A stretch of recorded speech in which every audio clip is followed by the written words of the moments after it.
Hi everyone, hope you all are doing really well and preparing well for an interviews. And today we have a topic called Selenium locators. Identify a web elements using XPath in Selenium. So this is very important topic. There are multiple questions can be asked on this topic, and it is very useful when you start coding or when you're beginner or when you're intermediate. It is a very much important topic, this topic as well as CSS locator topic. So you can you know in your entire framework you'll be dealing with this, right? So that's itself says that it is an important thing which you need to know, not only at the point at the point of interview point of view, but as per, if you wanted to learn the coding as well, you need this. So this is very important. So I'll just gonna explain you how what are the locators and how we're gonna use it, and then I'll be telling you the interview questions for this related to this topic.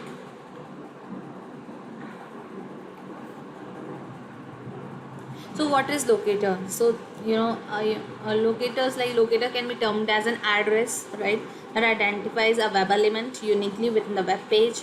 Locators are the HTML properties of a web element, right, which tells Selenium about the web element it needs to perform the action on. So this is a very standard definition which you can learn, and you can modify it into your own language and explain it in front of interviewer, but this is all about it. So how to interact with an web element, how to click a button, how to click a link, how to enter, and how to select a driver drop down. Okay, so web driver Selenium.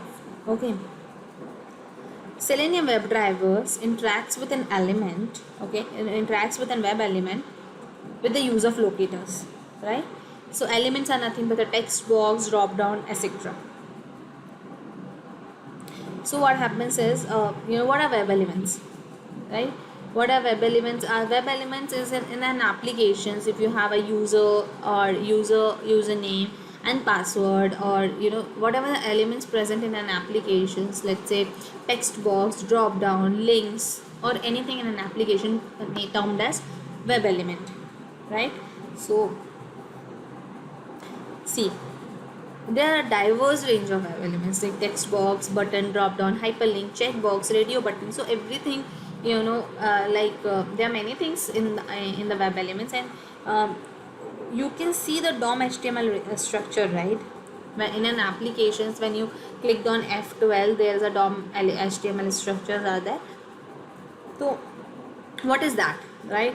So it's an information provided by the browser, right? Whatever the information of an application, the browser will provide you.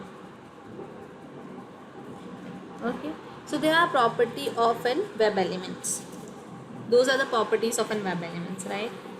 So we'll move to the next slide. So we have seen this might be the questions there, that I'm not going to explain you in terms of coding and everything. I'm going to explain you in that code. I have already explained in my previous video everything related to XPath. Probably I have explained with an Amazon application. So that is like two topics I have covered: automation of e-commerce website. Okay, so I do have it. Go and check out there. I'll provide the link in the description box, okay, below this video. So go and check out that video, so that in the application also you can understand how it's gonna be. So here I'm explaining what are locators and what are the interview questions with the locators, right? So locator types are ID, class name, link text, XPath, CSS locator. So under CSS locator there is ID, class, attribute, substring, inner text. So see, when the question asks you different types of locator, you have to explain in this way, and you need to know about it. Okay,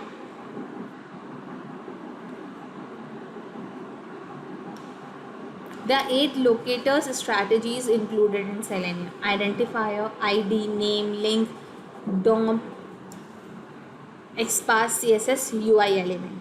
So these are the Selenium locators. Okay, so this might be the question: what are the 8 locators which can be used as in Selenium strategies? Okay, which can be included into Selenium locators. What are Selenium locators? So these are Selenium locators. Okay, this is a very important topic, and this I have a really a good example of it to understand it. So probably first we're gonna go through the the standard definitions of everything. Okay. Okay, so absolute XPath.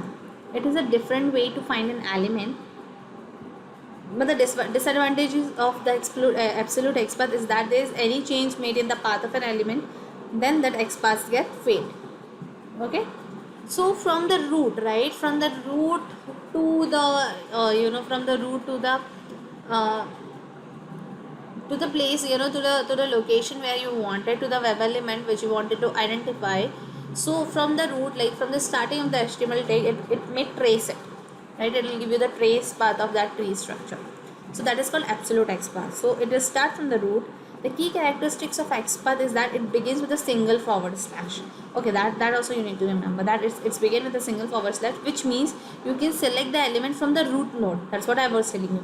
So below the example, like HTML, it will start from there because our HTML code is start from the HTML tag. So HTML tag is the first tag which can be used, which has been used in a DOM structure to start with. So the starting of this, the HTML tag, and it will go to the place to the web element which you wanted to identify. So it will give you the entire thing. So what happens is, if some new elements are added in between, and you have added here, and you have taken the XPath, this XPath, and after 2 days there's new element added in between. Okay, so what happens is the position itself gets changed, right? So that may fail your XPath. This is the disadvantage of XPath that you need to know. So relative XPath. So for relative XPath, starts from the middle of an HTML DOM structure. It will start with a double forward slash, okay, which means it can search from the element anywhere at the web page. Okay, you can start from the middle of the HTML DOM. When you use double slash, you can use it from anywhere. Okay, structure. No need to write a long path.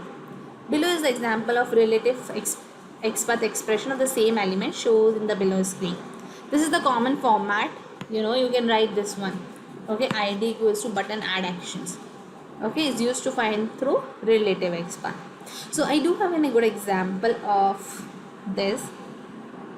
To understand absolute XPath and relative XPath, just give me a second. Okay, so let's understand the XPath in daily language. Okay, this is an example which you have to understand. So this is very good example to understand absolute and relative XPath,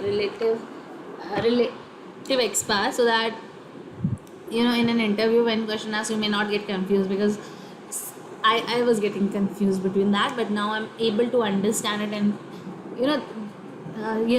sometimes we just understand in this way only. When you understand it, the meaning of it, you probably what happens is, you're not by hearting everything, right? When you understand it, you don't need to again and again read it, right? If you understand it once, if you understand, you can understand it for your life. So that is what the concept is. That is what my video is all about, to make you understand. That's why I may be a little faster in the entire video, because I know this, I'll make you understand. I'm not here to mug up. We are not here to mug up. So we are here to understand the things. That's why my interview questions is all about, that we are understanding the things. Okay, so that's why I make you understand. With my knowledge, I'm giving you the practical thing, that this is what you have to say, this is what the real thing which you have to convey. Okay, let's not more. So we'll be going through with this. Okay, so let's understand XPath in a daily language. Tom: hey Mike, why don't you join me for the party this Friday? Make sure. Mike: sure, would love to.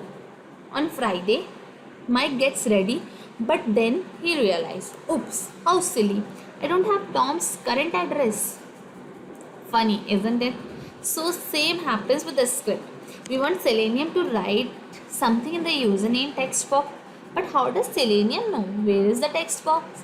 We need to give the address, right? To Selenium, right? We need to give the address to Selenium WebDriver. So story continue. What happens is, Mike calls Tom. Mike: hey, I am all set, but I need the address, man. Need your address, man. Tom: okay. Now Tom has two ways of providing the address. Way one, Tom tells Mike the exact direction from Mike home to his, just like a Google map. So in the Google map, what happens is we have, you know, your from your location to the destination, right? So these type of addresses are called absolute path, from root to dom. The route is yours and destination is where you wanted to go. So route is Tom and destination is Mike home address. But this is not recommended because its maintaining risk goes high reason, right? There's a high of probability of some HTML change in the mid of DOM, as I already said that if something comes in between, it may change the DOM structure, hence causing our test case to fail. So way 2, okay, Tom mentions some famous landmark near his home and tells the direction from there. That makes work easier for Mike and the probability of incorrectness also decreases. So if I'll tell Mike that there's some famous Taj hotel is there in front of, you know, my home. So after 2 steps you have, like, after 2 houses is my home, like next to that, you know, there's my home. So it will be easier for him to find it out, right? So that's why relative path are considered. So when you relate it, when you see, as the word said, relative X path, so you're relating it with, right, something, you're giving some famous thing and you're relating your home with that, right? You are giving some relation and you're adding some link. So that's called relative X path, and the other way around is absolute X path. So hope you got my point, guys. So this is what it is. I have tried my best to make you understand. So as you see here, I have given you the example of relative X path and this thing, absolute X path. So this is all about it. Thank you guys, and be safe, stay at home and prepare well, because this is very good time to prepare well. And you know, the competition will be the competition will be more at this time, and you have to be best. And these are the small areas where you have to work on, and these are the areas where you get rejected and you feel disappointed, because these things should not be these not knowing these things should not be the reason of your rejections, right? So, and if you want a job in Selenium and if you wanted to work on Selenium, these things should be clarified to you. And in this way, you know, I've tried many ways to make you understand, and I guess this is the best possible way which I can, and which anyone can understand it. So this is a really great time, guys, to work on your skills and your weaknesses, right? You have to work on your weaknesses where you are, you know, lacking. Try practicing more and more, because you do have enough time now. So right now there's nothing is happening, and if something is happening, make best use of this time, and make, you know, any opportunity comes up, please grab those opportunity. And you know, there should not be silly reasons like not knowing locators and not able to understand absolute and not able to write these X path. So no one can save you in that case, right? And that's the reason you have to work on these areas as well. Thank you guys.